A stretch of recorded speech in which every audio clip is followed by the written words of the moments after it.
नमस्कार, होमवृत्ति पे भारत में आपके स्वागत है। Air force chief air chief marshal AP Singh ने आधुनिक युद्ध में हवाई शक्ति की अहम भूमिका को रेखांकित किया है। बुधवार को दिल्ली में centre of for air force space power and strategies द्वारा आयोजित 22वें सुब्रतो मुखर्जी सेमिनार को संबोधित करते हुए उन्होंने कहा कि संघर्ष वाले इलाकों और आतंकवाद विरोधी अन्य अभियानों में एयर पावर की प्रभावशीलता बेहद महत्वपूर्ण है। एयर चीफ मार्शल ने भारतीय वायुसेना के तेज और निर्णायक कार्रवाई के साबित ट्रैक रिकॉर्ड पर जोर दिया। उन्होंने कहा कि भारतीय वायुसेना में कुछ ही घंटों के भीतर पाकिस्तान में कई ठिकानों पर सटीक हमले करने की क्षमता है, जो इसकी ऑपरेशनल मजबूती और तैयारियों को दर्शाता है।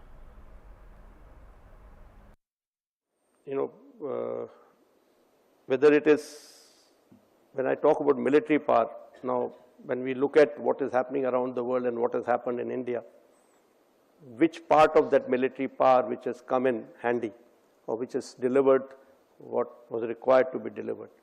I think I don't have to name it. It is air power.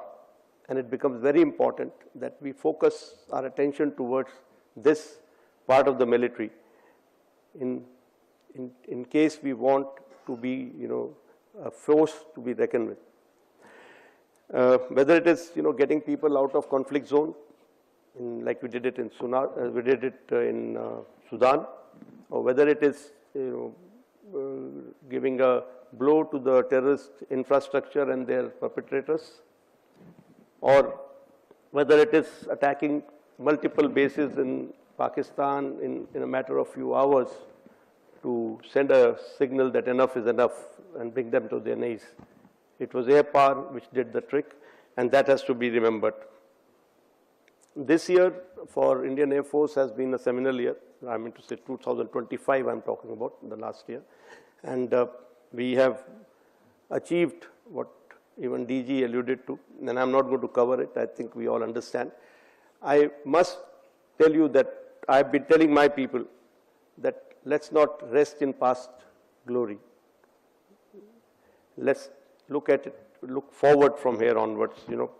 The world is getting increasingly chaotic, and we can't be sure of what is going to happen ahead. So at least we can be sure of things that we can focus on, where we can help, where we can do something about, and we must focus on that, what we can influence. And right now, creating a strong military, like I said, especially the Air Force, becomes a necessity. And it will ensure that we are, this is a requirement if we have to take a flight towards Viksit Bharat of 2047. And that is where our focus should be. And I feel we have the mindset, we have the, human capital, but somewhere we are lacking is technology, and that can be caught up with in due course of time. Unfortunately, our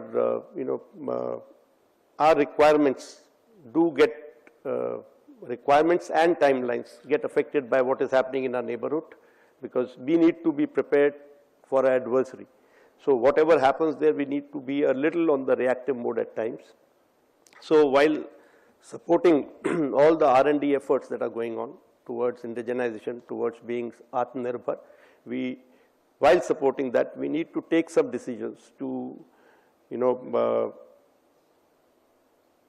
to invest in some other maybe Make in India programs. That means while design and develop in India is continuing, we need to take some quick decisions to get some Make in India program into our country, so that we get the technology and we get our, products, the weapons and the platform that we need in near future. We need to catch up with the technology. So to catch up with the next generation, we need to join hands with some other country, because maybe we can do it alone, but it will take longer. And world over it is happening. We are all into strategic partnerships. This is the right time to get into a strategic partnership for development of next generation platforms and weapons. Something on the lines of what decision we have taken for the engine, the engine for the future aircraft. पूरे पश्चिम बंगाल से आशा workers ने बुधवार को सियाहदा railway station पर जोरदार विरोध प्रदर्शन किया। आशा वर्कर्स हर महीने 15,000 रुपये की फी शख्स सैलरी की मांग कर रही है, जबकि फ़िलहाल उन्हें केवल 5,000 रुपये मानदेय मिलता है। प्रदर्शन कर रही आशा वर्कर्स का कहना है कि मौजूदा वेतन घर की ज़रूरतों को पूरा करने के लिए बिल्कुल नाकाफ़ी है। यह इस महीने पश्चिम बंगाल में आशा वर्कर्स का दूसरा बड़ा प्रदर्शन है। इससे पहले 7 जनवरी को उन्होंने सॉल्ट लेक स्थित स्वास्थ्य भवन के सामने प्रदर्शन कर भत्ते बढ़ाने की मांग उठाई थी। आशा वर्कर्स ने सरकार से अपील की है कि उन्हें 15,000 रुपये की सुनिश्चित मासिक सैलरी दी जाए और गौरतलब है कि आशा वर्कर्स सार्वजनिक स्वास्थ्य सेवाओं की रीढ़ मानी जाती है। टीकाकरण, मातृ स्वास्थ्य, परिवार कल्याण और सामुदायिक जागरूकता जैसे अहम कार्यों में उनकी भूमिका बेहद महत्वपूर्ण है। इसके बावजूद उन्हें कम वेतन और ज़्यादा काम का बोझ झेलना पड़ता है।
हम लोग जितना भी यहाँ पे आज इकट्ठा हुए हैं आशा कर्मियों, हम लोग का यही डिमांड है कि हम लोग का वो 5,000 में घर संसार नहीं चलेगा। इसीलिए हम लोग का डिमांड है फिक्स 15,000 रुपया वेतन दिया जाए। यही हम लोगों का डिमांड है।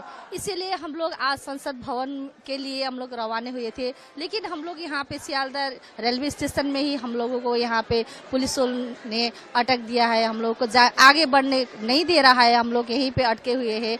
लेकिन हम लोग का डिमांड है ना, जब तक ये डिमांड पूरा नहीं होगा तब तक हम लोग ये जो स्ट्राइक है, हड़ताल हो रहा है हम लोग का 23 दिसंबर से हम लोग जो स्ट्राइक में बैठे हम लोग नहीं उठाने वाले हैं। हम लोग का ये निर्णय अटल है। हम लोग इससे पीछे कदम नहीं हटाएंगे। जब तक हमारा डिमांड पूरा नहीं होगा तब तक हम पीछे नहीं हटेंगे। जब तक हम लोग दार्जिलिंग डिस्ट्रिक्ट सिलीगुड़ी नक्सलबाड़ी ब्लॉक से है। 70,000 वेस्ट बंगाल में 70,000। हाँ, सभी आए हैं। अभी सभी आए, सिर्फ अभी हम लोग जो ये कंचन कन्या में आए, जो ये ट्रेन में आए हम लोग, इसी लोग को सिर्फ यहाँ पे अटका है। ये उन लोगों ने छाया रानी रिजाल, जबड़ा sub centre, Maniram GP, Naxalbari थाना। उत्तराखंड के ऋषिकेश से बड़ी खबर सामने आई है। हरिद्वार स्थित परमार्थ निकेतन के आध्यात्मिक प्रमुख स्वामी चिदानंद सरस्वती ने गीता प्रेस द्वारा प्रकाशित मासिक पत्रिका कल्याण के शताब्दी संस्करण के अवसर पर केंद्रीय गृह और सहकारिता मंत्री अमित शाह के राज्य दौरे का स्वागत किया है। स्वामी चिदानंद सरस्वती ने कहा कि सरदार वल्लभ भाई पटेल के बाद प्रधानमंत्री नरेंद्र मोदी और अमित शाह के नेतृत्व में देश ने मजबूत नेतृत्व देखा है, जिसने भारत को बदलने में अहम भूमिका निभाई है। उन्होंने कहा है कि अमित शाह का यह दौरा विशेष महत्व रखता है क्योंकि वे कल्याण पत्रिका के 100वें वर्ष के विशेष अंक का अनावरण करेंगे। इस बीच केंद्रीय गृह मंत्री अमित शाह बुधवार से उत्तराखंड के 2 दिवसीय दौरे पर रहेंगे। इस दौरान वे हरिद्वार और ऋषिकेश में कई महत्वपूर्ण धार्मिक, सांस्कृतिक और सामाजिक कार्यक्रमों में हिस्सा लेंगे।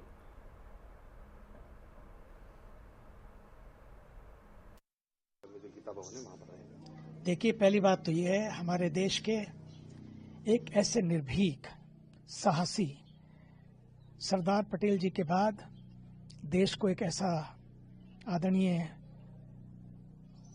भारत के यशस्वी, तपस्वी, ऊर्जावान प्रधानमंत्री जी के मार्गदर्शन में एक ऐसा नेतृत्व मिला है।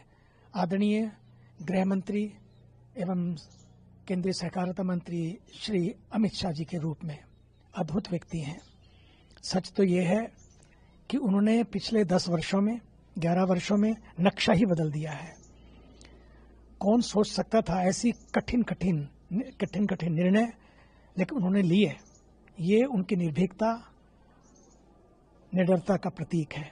आज उनका यहाँ पर उत्तराखंड की, हिमालय की पवित्र धरती में आगमन, हम उनका परमार्थ निकेतन से सभी लोग मिलकर अभिनंदन करते हैं। और उनका यहाँ पर आना एक विशेष कार्यक्रम के लिए है, वो है कल्याण, जो 100 वर्ष से चलाई हुई संस्था गीता प्रेस द्वारा कल्याण का आज उनके 100वें विशेषांक का विमोचन है। मुझे लगता है कल्याण ने सर्वजन हिताय, सर्वजन सुखाय जो संस्कृति के लिए काम किया है वो अद्भुत है। सारा समस्या सोच की है। आज देखो, जब सोच सही नहीं है तो कई लोग नेगेटिव नैरेटिव बनाकर भी इस देश को डिरेल करने की कोशिश करते रहते हैं। लेकिन भारत के ऊर्जावान प्रधानमंत्री जी ने, जिनकी सोच भी सही है, जो कोच भी बढ़िया है, उनके नेतृत्व में जो आज भारत प्रगति कर रहा है, उस सोच को आगे बढ़ाने के लिए कल्याण पत्रिका ने भारतीय संस्कृति, विश्व मंगल की संस्कृति को आगे बढ़ाने का बहुत बड़ा काम किया। 100 वर्ष एक मशाल की तरह है, एक मिसाल की तरह है। काश ये कल्याण का अंक गीता प्रेस द्वारा जो 100 साल से प्रकाशित हो रहा है, ये हर लाइब्रेरी में पहुंचे। सारे अंक, सारे विशेषांक लाइब्रेरी में पहुंचे, हर संस्था के पास पहुंचे और हर स्कूल की लाइब्रेरी में पहुंचे, ताकि लोग अपनी संस्कृति को, अपने मूल को, अपने मूल्यों को जाने, समाज में जड़ता मिटे और अपनी जड़ों से जुड़े। जैन जी के लिए मैं समझता हूं ये सबसे बड़ा संदेश होगा कि वो अपने संस्कारों से जुड़े। हमारे आदरणीय सेठ जी ने, आदरणीय पोद्दार जी ने व्यापार,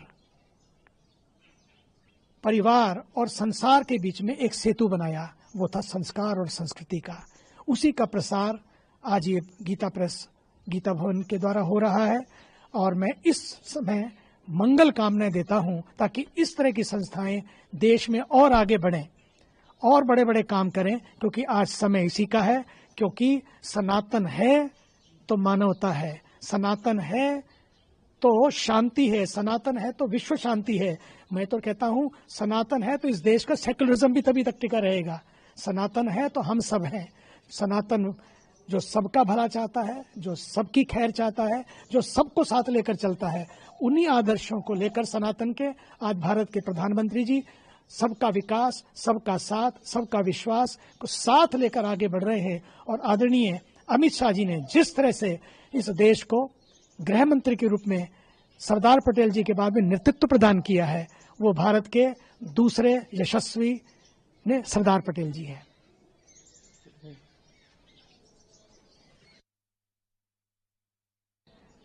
और सच तो ये है, जब पिछली बार भी परमार्थ निकेतन ऋषिकेश में आदरणीय अमित शाह जी आए थे, मैंने उनको गंगा आरती करते सपरिवार जब देखा, फिर कुंभ के मेला में आए, उनका भक्ति भाव भी अद्भुत है, अद्भुत भक्ति भाव है।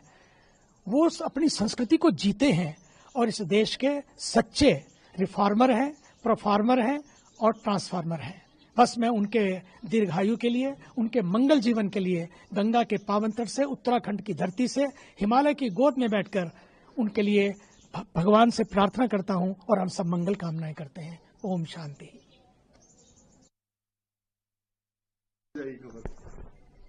स्वामी जी, उत्तराखंड के लिए कोई लगता है कि ऐसी सौगात देके जाएं अमित शाह जी विशेष? देखिए, उत्तराखंड की धरती देवों की धरती है, दिव्य धरती है, संयम की धरती है, संगम की धरती है। और ये वो धरती है जिसने पूरे विश्व को सर्वे भवन्तु सुखिना के मंत्र दिए। ये वो धरती है जिसने वसुधैव कुटुंबकम का मंत्र दिया है। सर्वे भवन्तु सुखिना और वसुधैव कुटुंबकम की धरती से उनका हमेशा, आदरणीय प्रधानमंत्री जी का भी और उनका भी बहुत ही मन से लगाव रहा है। और वे जब भी आते हैं कुछ नया करके जाते हैं, जब भी आते हैं कुछ नया देकर जाते हैं, जब भी आते हैं कुछ नया चुनते हैं, नया बुनते हैं। सुनते सबकी हैं, लेकिन कुछ ऐसा करते हैं जो लोगों का लगता है वाह, ये केवल अमित शाह जी ही कर सकते हैं। आज इस धरती से कुछ उनकी ये भी घोषणाएं हमको मिलेंगी ताकि ये धरती आगे बढ़ती रहे, पूरे विश्व को अपनी ओर खींचती रहे, क्योंकि ये शांति की धरती है, ये योग की धरती है। इस धरती से पूरे विश्व को अमरता का संदेश, वसुधैव कुटुंबकम का संदेश आगे मिलता रहे। बस इसी कामनाओं के साथ धन्यवाद।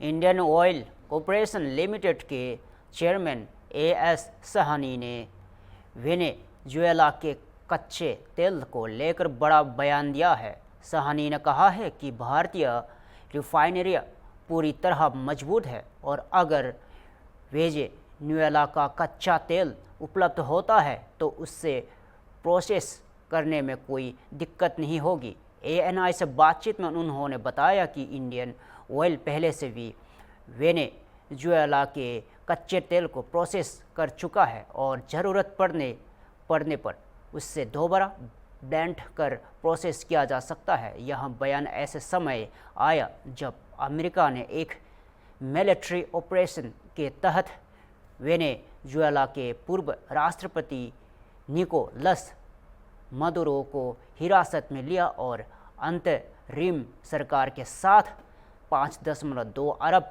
अमेरिकी डॉलर की डील के तहत 50 मिलियन बैरल तेल बेचने पर सहमति बनी है।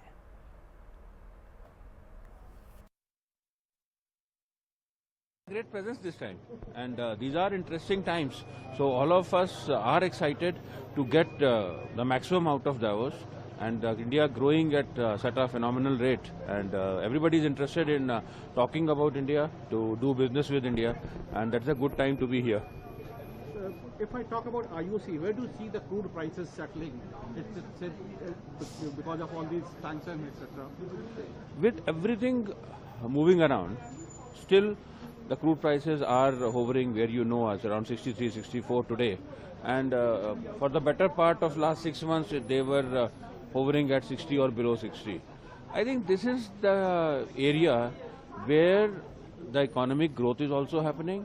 The people who are selling the crude, they are also comfortable. And we as the are a very big buyers of crude from outside. Around 85 to 87% of my crude is getting imported. So for stabilizing the economy, this is a very good phase where we are. 60, 65, 55, these are the ranges where... And in these ranges, the refining margin of IOC is settled? Yes, they are, because refinery margin is a very, very broad term, because buying crude at certain price doesn't mean that it will reflect in higher margin for me or a lesser margin for me, because it is finally affected by the cracks that are there in the international market. Today cracks are working very fine. They were much better, but now they are returning to normalcy, but still they are in a healthy zone. So till the time my cracks are doing good, we are doing better in refining side. And how do you react to the US taking over Venezuela? Although India doesn't import much from Venezuela, but can we see in future to import from Venezuela?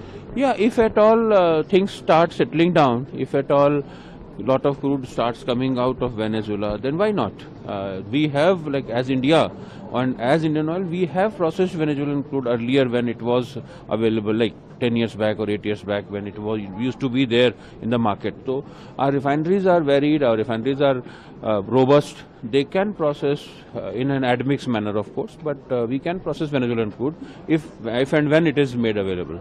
And do we import crude from US and any plan to increase it or any talks going on in that direction? Buying crude is totally a commercial activity. We always were buying crude from US and Canada coast also. We still continue to do some cargoes which are coming commercially viable. They are being very well bought here, as they are coming from any other part of the world. And if I ask you about India, the prices of petrol and diesel, how policy can support that? I mean, what kind of changes you think in policy, like so that customer can get a better price? With this government, there is no problem of, I will say, policy or anything, because we whatever we wanted, whatever is required, whatever support is to be given by the government, in the policy front, it's already given, it is there with us. Only it is up to us how we improve our profitability, how we increase our efficiency, how we reduce our cost of operation, how we reduce our supply chain cost. That is up to us. If we, as we move on this path of improvement, our margins are going to improve. So now it is up to us how we are doing it, and we are already doing it. We are in the process of getting on to a very transformational project which will improve the proficiency of the Indian Oil refineries and its supply chain. And if I ask if Indian Oil suppose has to spend some money, suppose the investment in some lineup? Look, Indian Oil is an energy company, so we will be in the energy space, that is for sure. Today, what we have been doing primarily has been the liquid fuels like refineries and marketing we have been doing. That will continue to happen. Plus the downstream petrochemicals will be there. Plus a very logical corollary is going into cleaner forms of energy. The cleaner forms of energy can be renewable, it can be solar, wind, it can be bio, it can be anything which is coming from a source which is less polluting. Like we are working very assiduously towards sustainable aviation fuel and green hydrogen. These are the two areas where Indian Oil is taking a big lead while moving forward in these areas. So these are the areas where we will be spending money going forward. So at what stage is hydrogen fuel, if I talk about that, by when can you see it commercially viable? No, viable, today I am not saying it is viable, but at the same time we are not shying away from putting up the money in green hydrogen, because that is required for initially giving that option to the market. So that's why we are putting up a 10,000 tons per annum plant at Panipat, which is India's largest green hydrogen plant, and that will be ready for commissioning by 27 December, next 2 years or so.